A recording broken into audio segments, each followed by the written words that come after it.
ശരീരഭാരം കൂടുക അല്ലെങ്കിൽ അമിതവണ്ണം വെക്കുക എന്നുള്ളതിൻ്റെ പ്രധാന കാരണം എന്ന് പറഞ്ഞാൽ നമ്മൾ അമിതമായിട്ട് ഭക്ഷണം കഴിക്കും. ഫുൾ ടൈം ഭക്ഷണം കഴിച്ചുകൊണ്ടിരിക്കുകയാണ്. നമ്മൾ വെയിറ്റ് കുറയ്ക്കാൻ വേണ്ടിയിട്ട് ഏറ്റവും നല്ലതെന്ന് പറഞ്ഞാൽ നമ്മുടെ ഭക്ഷണം കഴിക്കുന്നതിൻ്റെ ടൈം ഒന്ന് കൺട്രോൾ ചെയ്യാം. അപ്പോൾ അതിൻ്റെ ഭാഗമായിട്ട് നമുക്കിന്ന് ഇൻ്റർമീഡിയറ്റ് ഫാസ്റ്റിംഗ് എങ്ങനെ ചെയ്യാം, എന്തൊക്കെ ഭക്ഷണങ്ങളാണ് കഴിക്കേണ്ടത്, എന്തൊക്കെയാണ് ഒഴിവാക്കേണ്ടത് എന്നൊക്കെ നമുക്ക് ഈ വീഡിയോയിലൂടെ നോക്കാം. ഞാൻ ഡോക്ടർ പ്രിയ, കലോഞ്ചി ഡയറ്റിലെ മെഡിക്കൽ ഓഫീസറാണ്.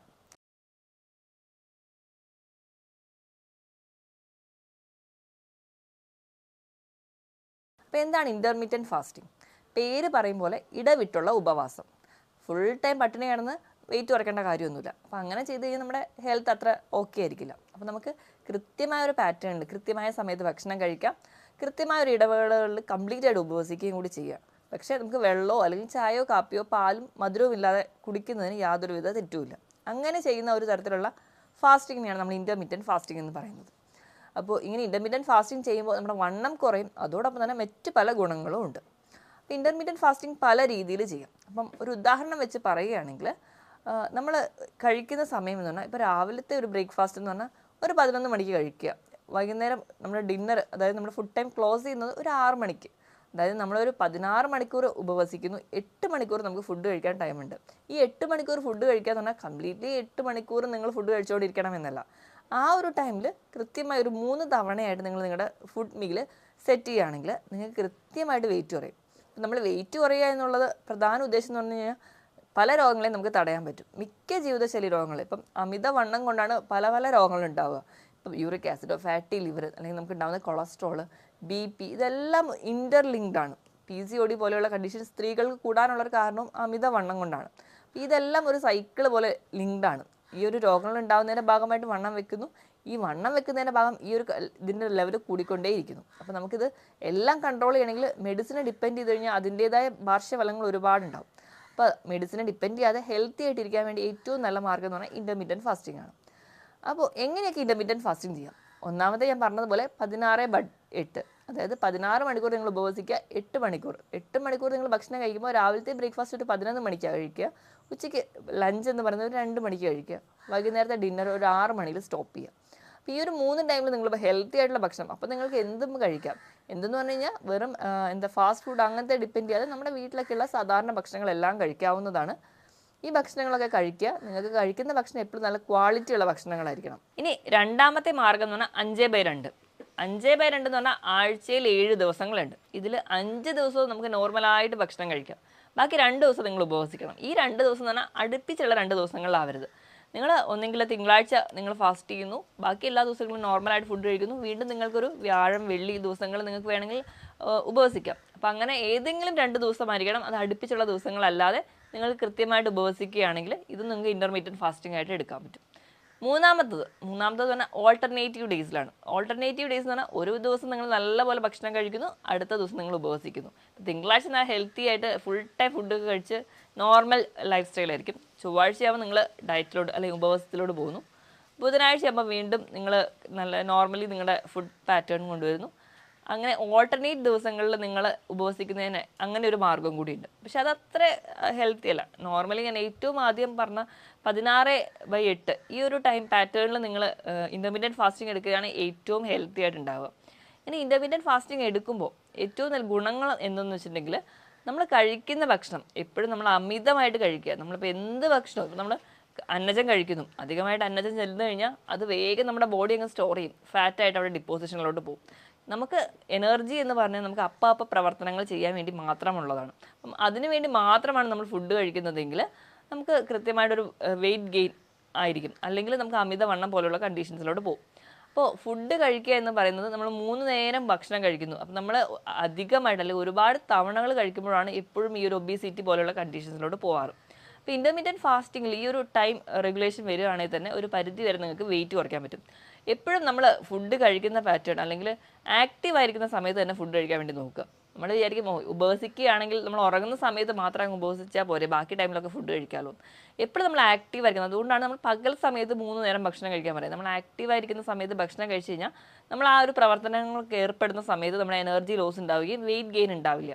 അതിൻ്റെ ഭാഗമായിട്ടാണ് നമ്മൾ പകൽ സമയത്ത് ഭക്ഷണം കഴിക്കാൻ പറയുന്നത്. ഇനി ഇൻ്റർമീഡിയറ്റ് ഫാസ്റ്റിംഗ് നിങ്ങൾക്ക് പല രീതിയിൽ അതിനെ അഡ്ജസ്റ്റ് ചെയ്യാം. ഈ ഒരു ടൈം അല്ലെങ്കിൽ ഈ ഒരു ഗ്യാപ്പിൽ നിങ്ങൾ ഫാസ്റ്റ് ചെയ്യണം എന്ന് മാത്രമേ ഉള്ളൂ. അപ്പോൾ അതെങ്ങനെയൊക്കെ ചെയ്യാമെന്ന് വെച്ചിട്ടുണ്ടെങ്കിൽ ഇപ്പോൾ രാവിലെ ഒരുപാട് നേരത്തെ എണീക്കുന്ന ഒരാളാണ്, രാവിലെ ഒരു 4 മണി 5 മണി സമയത്ത് എണീക്കുന്ന ഒരാളാണെങ്കിൽ അവർക്ക് 11 മണി വരെ ബ്രേക്ക്ഫാസ്റ്റ് വരെ കാത്തിരിക്കാൻ പറ്റില്ല. അപ്പോൾ അവർക്ക് അവരുടെ ബ്രേക്ക്ഫാസ്റ്റ് ടൈം ഒരു 7 മണിക്കാക്കാം. അതുപോലെ തന്നെ അവരുടെ ലഞ്ച് ഒരു 12 മണിക്കാക്കുന്നു. കുറച്ചുകൂടെ നേരത്തെ അവരവരുടെ ഡിന്നർ കഴിക്കുന്നു. അങ്ങനെ സ്റ്റോപ്പ് ചെയ്യാം. ഇനി മറ്റ് പല ആൾക്കാരാണെങ്കിലും രാത്രി ടൈമിലായിരിക്കും കൂടുതൽ ആക്റ്റീവ്.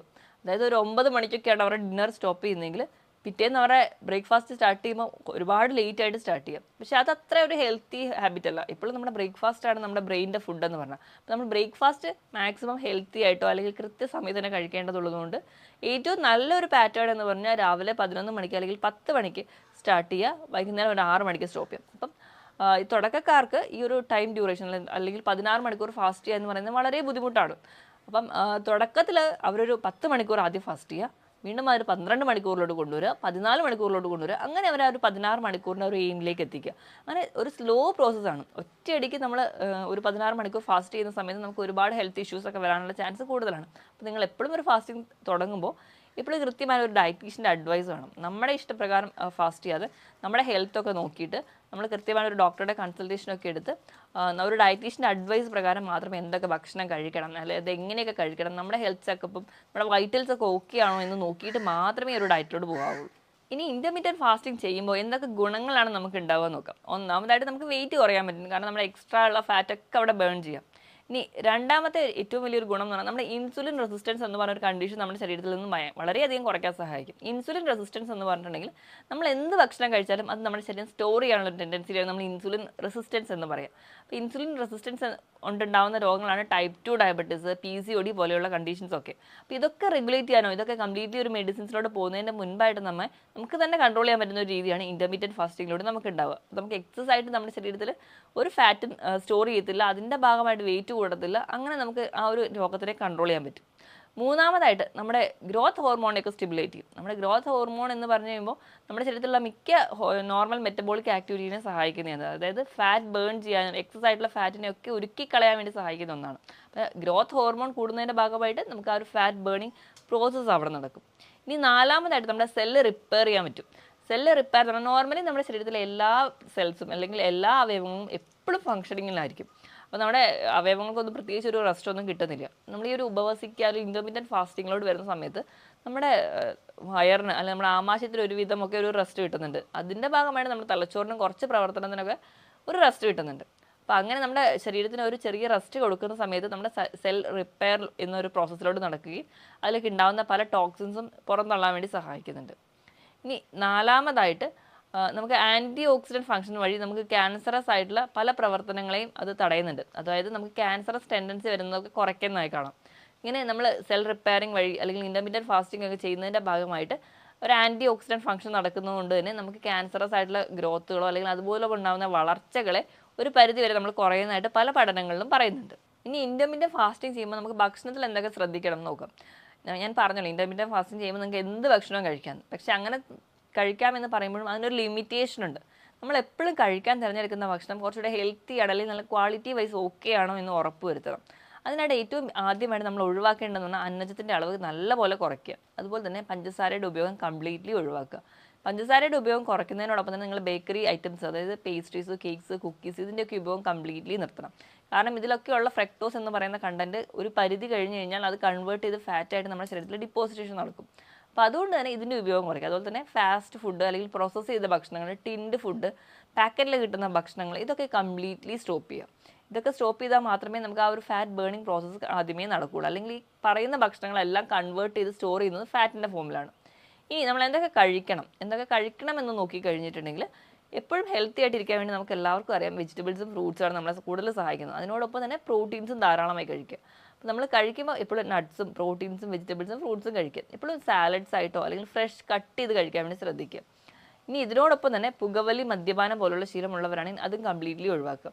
ഒന്നാമത് തന്നെ നമുക്ക് പറയുകയാണെങ്കിൽ ഇൻ്റർമീഡിയറ്റ് ഫാസ്റ്റിംഗ് എന്ന് പറഞ്ഞാൽ എപ്പോഴും ഒരു ക്ലെൻസിങ് പ്രോസസ്സാണ്. അല്ലെങ്കിൽ നമ്മുടെ കോശങ്ങളിലൊക്കെ ഉണ്ടാകുന്ന അഴുക്കുകളെ പുറന്തള്ളേണ്ടി നടക്കുന്ന ഒരു പ്രോസസ്സാണ്. അതിൻ്റെ ഭാഗമായിട്ട് നമുക്ക് ഈ വേസ്റ്റ് മെറ്റീരിയലൊക്കെ പുറന്തള്ളണമെങ്കിൽ ധാരാളം വെള്ളത്തിൻ്റെ ആവശ്യമുണ്ട്.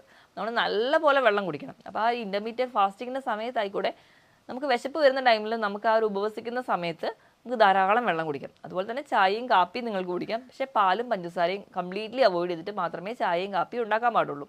അപ്പോൾ ഇതൊക്കെ നിങ്ങൾക്ക് കുടിക്കാവുന്നതാണ്. അപ്പോൾ നല്ലപോലെ വെള്ളം കുടിക്കണം. അപ്പോൾ നിങ്ങളുടെ ശരീരഭാരം നോക്കിയിട്ട് അതിനനുസരിച്ച് തന്നെ നിങ്ങൾ വെള്ളം കുടിക്കണം. എങ്കിൽ മാത്രമേ ആ ഒരു ക്ലെൻസിങ് പ്രോസസ്സ് തന്നെ നടക്കുകയുള്ളൂ. അപ്പോൾ ധാരാളം വെള്ളം കുടിക്കുക. നമ്മൾ മദ്യപാനം പോലുള്ള ശീലമുള്ളവരാണെങ്കിൽ നമ്മുടെ ശരീരത്തിൽ ഡീഹൈഡ്രേഷൻ നടക്കാൻ ചാൻസ് കൂടുതലാണ്.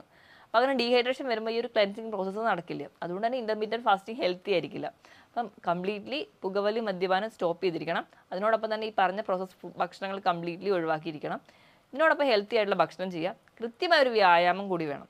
ഭക്ഷണം എത്രത്തോളം കംപ്ലീറ്റ്ലി കൺട്രോൾ ചെയ്യുന്നു അത്രയും തന്നെ ഇമ്പോർട്ടൻസ് ഉണ്ട് വ്യായാമത്തിൽ. നിങ്ങൾ എപ്പോഴും ഒരു ഫിറ്റ്നസ് ട്രെയിനറിൻ്റെ അഡ്വൈസ് പ്രകാരം നിങ്ങൾ ആഴ്ചയിൽ 5 ദിവസമെങ്കിലും ഒരു അരമണിക്കൂർ മുതൽ 3/4 മണിക്കൂറായിട്ട് കൃത്യമായിട്ട് തന്നെ വ്യായാമം ചെയ്യുക. നിങ്ങളുടെ ഹെൽത്ത് ഓക്കെ ആണെന്ന് ഉറപ്പ് വരുത്തിയ ശരി.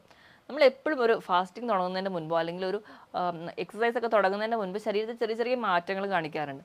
തലവേദന, തലകറക്കം, ക്ഷീണം പോലെയുള്ള ബുദ്ധിമുട്ടുകൾ. അപ്പം അങ്ങനെ ചെറിയ രീതിയിലുള്ള വ്യായാമങ്ങളോ അല്ലെങ്കിൽ ചെറിയ രീതിയിലുള്ള ബുദ്ധിമുട്ടുകളാണ് നിങ്ങൾക്ക് ആദ്യം തുടങ്ങുന്നതെങ്കിൽ നമുക്കത് കുറച്ച് പതിയെ അല്ലെങ്കിൽ നമ്മുടെ ആ ഒരു ഡയറ്റിലോട് വരുമ്പോൾ അല്ലെങ്കിൽ ആ ഒരു പാറ്റേൺ ബോഡി അക്സെപ്റ്റ് ചെയ്ത് കഴിയുമ്പോൾ നമുക്കത് കുറയുന്നതായിട്ട് കാണാം. നിങ്ങളുടെ ബുദ്ധിമുട്ടുകൾ നിങ്ങൾക്ക് കൺട്രോൾഡ് അല്ലാതെ പോവുകയാണെങ്കിൽ എപ്പോഴും ഒരു ഡോക്ടറുടെ കൺസൾട്ടേഷൻ നിങ്ങളെടുത്ത് നിങ്ങളുടെ ബുദ്ധിമുട്ടുകൾ എന്താണെന്ന് നോക്കി അതിന് വേണ്ട ട്രീറ്റ്മെൻറ്റ് അല്ലെങ്കിൽ നിങ്ങളുടെ ഡയറ്റിൽ വരുത്തേണ്ട മാറ്റങ്ങൾ എന്താണെന്ന് കൃത്യമായി തന്നെ നോക്കണം. എപ്പോഴും നമ്മൾ ഡയറ്റ് എടുക്കുമ്പം പല ആൾക്കാരും ചെയ്യുന്ന ഒരു തെറ്റെന്നുണ്ടെങ്കിൽ നമ്മൾ ഭക്ഷണം ഒരുപാട് അങ്ങ് കൺട്രോൾ ചെയ്യും. പക്ഷെ നമ്മൾ കഴിക്കുന്ന ഭക്ഷണത്തിൽ പ്രോട്ടീൻസും അല്ലെങ്കിൽ ന്യൂട്രിയൻസ് ഒക്കെ നമുക്ക് കുറയുന്നതിൻ്റെ ഭാഗമായിട്ടായിരിക്കും ഈ ക്ഷീണമൊക്കെ ഉണ്ടാവുക. അപ്പോൾ കൃത്യമായ ഒരു ഡയറ്റ് ചാർട്ടിലൂടെയാണ് നിങ്ങൾ നിങ്ങളുടെ ഭക്ഷണം നിയന്ത്രിക്കുന്നതെങ്കിൽ ഈ പറഞ്ഞ പ്രോട്ടീൻ്റെ ലോസോ അല്ലെങ്കിൽ മറ്റ് ന്യൂട്രിയൻസിൻ്റെ ലോസോ ഒന്നും ഉണ്ടാവില്ല. അതുകൊണ്ട് തന്നെ ഹെൽത്തി ആയിട്ട് ഇരിക്കാൻ പറ്റും. ഞാൻ ഈ പറഞ്ഞ ടോപ്പിക്കിൽ ആർക്കെങ്കിലും എന്തെങ്കിലും ഡൗട്ട് ഉണ്ടെങ്കിൽ താഴെ കാണുന്ന നമ്പറിൽ കോൺടാക്ട് ചെയ്യുക. മറ്റൊരു ഹെൽത്ത് ടോപ്പിക്കുമായിട്ട് വീണ്ടും കാണുന്നവരെ നന്ദി.